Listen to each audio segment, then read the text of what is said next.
Hi guys, why I thought we'd play that again in the Godin for you before we go into the Bossa stuff, it's just to show you some of the chords I was talking about earlier on, when to use them.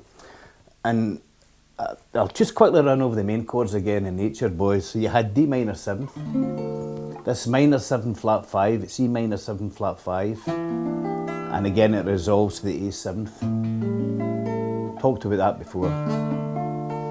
But what I use a lot on it, and what we were talking about last week, is this 9th and the flat 9th. And on this occasion here, the 5th chord, I'm using this A7th, which is the 5th chord, 1, 4, 5 in D minor. But instead of playing a straight A7th chord, or here, I'm playing a flat 9th and adding it onto it. So what's a flat 9th? We'll go over it again. So the scale of A is A to A. A, B, C, D, E, F, G, A. So the 9th note is B. So it's a flat 9th, so the B becomes a B flat. Now I can play it in various positions, but the Godin is why I like the Godin. It sounds really nice when you play open strings. A lot of guitars don't, this one does. So say for example, there's a straight A7th chord. I add the 9th, which is a B flat. So you get this, and I also play it with the open E. So you get that really, really nice sound. Sounds like it wants to resolve. And the other reason it was quite a handy chord to use is because you can use it as a pivot chord to go on a diminished shape. See, I'm just pivoting here in that first string to an F, yet holding the position here. And it also allows me to then add on the G and make it a full diminished chord. So it's one of the, you saw me play it down here, that's just the octave of it. And as you know, all diminished chords can run.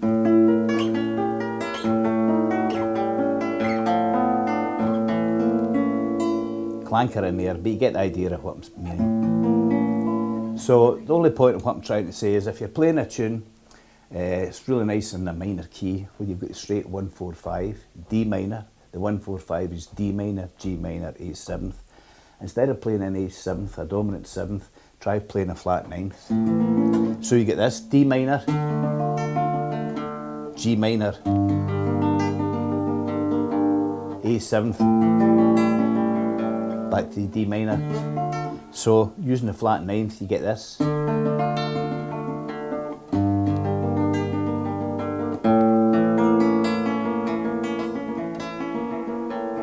You You could resolve it.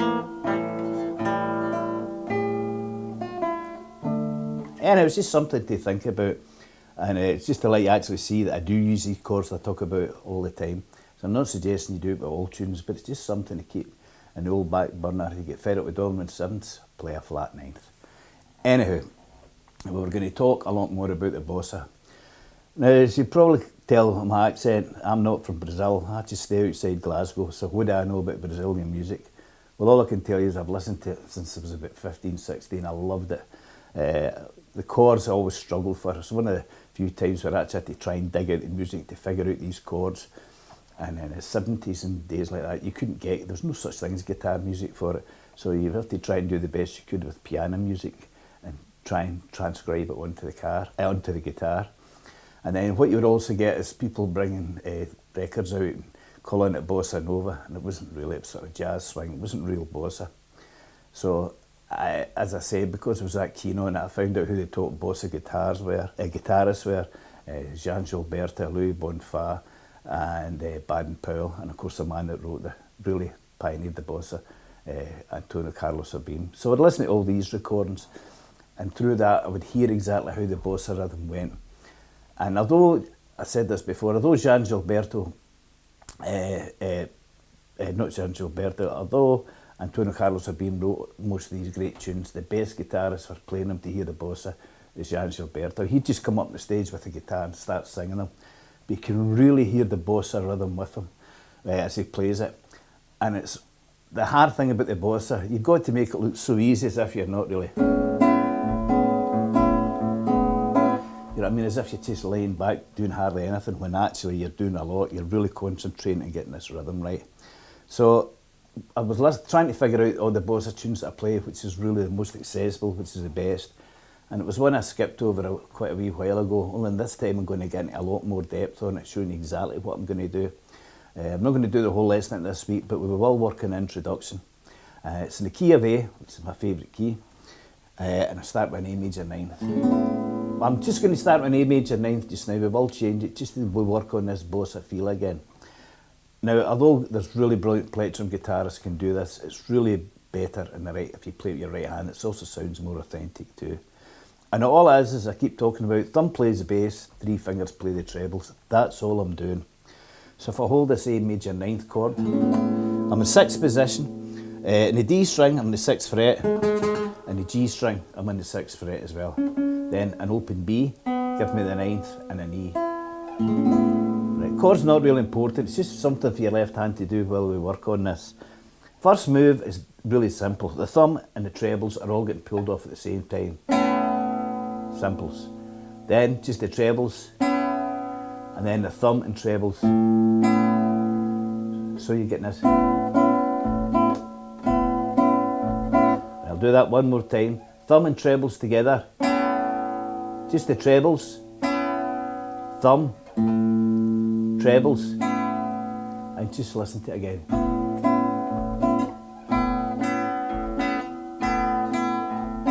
And that's it. It's one of these things that looks easy, and that's the whole point. You should make it look so cool and laid back, but at the same time you're really concentrating on getting this feel right. So what I'll do, and as I said before, the best one to do is by meditation, because it really keeps that bossa beat nailed on, so you've really got to hang about with it. So I'll show you the introduction. Introduction's got some lovely chords as well. So we start with that A major ninth. I'll just strum the chord once as we talk our way through it. A major ninth, G sharp 7th, okay? G major 7th, but don't hit the high E. You know, I mean the E string, which the note's obviously G. We want to keep it in this sort of register. F sharp 7th, our old favourite B minor 7 flat 5. Now we're going to play B flat major 7th again, but don't play the E string. And then just an A major 7th chord. And then we're going to do a variation in an E chord, adding on a C sharp here. Right, I'll run through those chords again. A major 9th, G sharp 7th, G major 7th, F sharp 7th, B minor 7 flat 5, B flat major 7th. Did you hear the pedal note, the D there? We went D. Then A major 7th. Then this E with a C sharp. All I'm playing is I'm in 7th position, okay? But in the D string, I'm holding down G sharp, okay? So I'm in 6th position. Next string, I'm in 7th. Next string, I'm on 7th. And then with my pinky, 7th with my pinky, I'm in 9th to hit that C sharp. So you get this effect.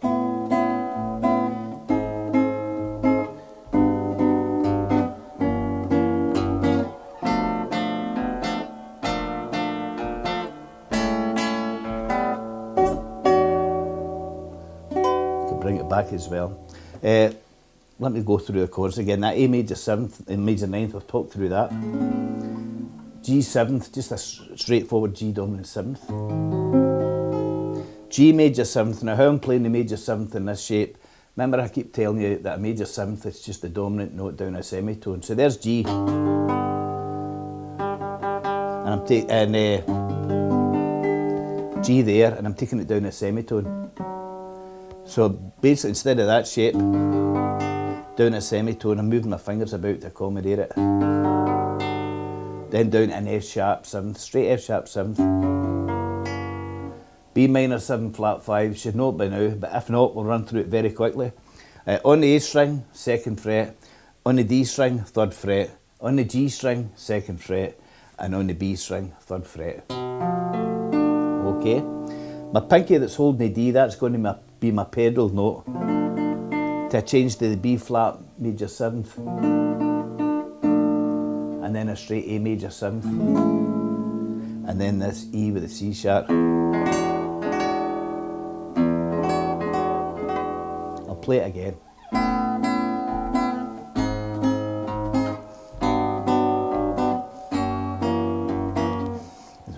Forgetting my own chords.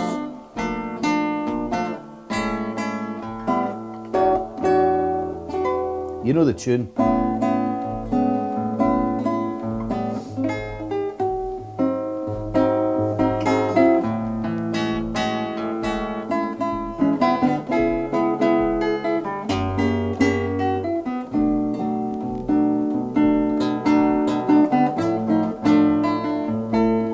I'll stop there.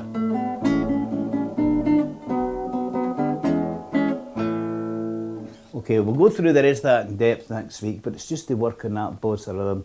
As I say, just now don't worry too much about the left hand. It's just you've got to get this cool feel.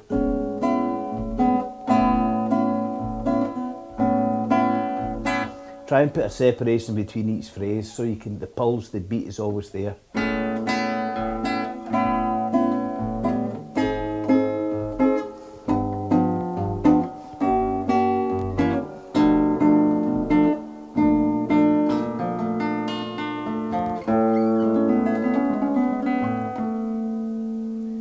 Anyhow guys, we'll get into more depth next week, but just listen to how I play that. Right, enough's enough. Right, so I hope some of that was some use to you, and next week again we'll develop it more and try and get a wee bit more depth on it. So what I'll probably do is play a tune for you first before we get into all that, because I'm not doing enough playing. Okay guys, see you next week, and thanks very much for watching. Bye now.